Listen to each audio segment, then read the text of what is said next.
ते मंदिर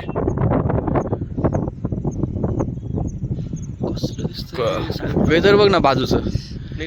next level म्हणजे यार तिकडं काय हे चालू आहे खाली त्या साईडला काय खाली काम चालू आहे ना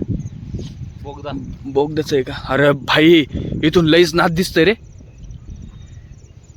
अरे धुकं बघ कॅप्चर होय ना हे ते मंदिर त्याच्या टोकावरती तुम्हाला दिसत असेल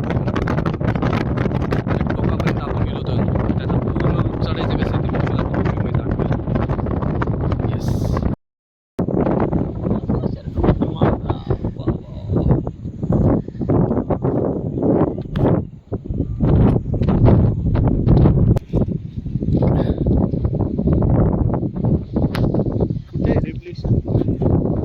अशा प्रकारची वाट आहे ही ह्या वाटेने आपल्याला त्या मंदिरापर्यंत जायचं आहे जी पिंडवरती तुम्ही बघतात किंवा मग हा झेंडा तुम्हाला दिसतोय त्या वरती पिंड आहे मी तुम्हाला हवं तर आपल्या जे थंबनेल आहे त्यामध्ये त्या पिंडीचा फोटो टाकतो येस पूर्ण रूट मॅप तुम्हाला माहितीच आहे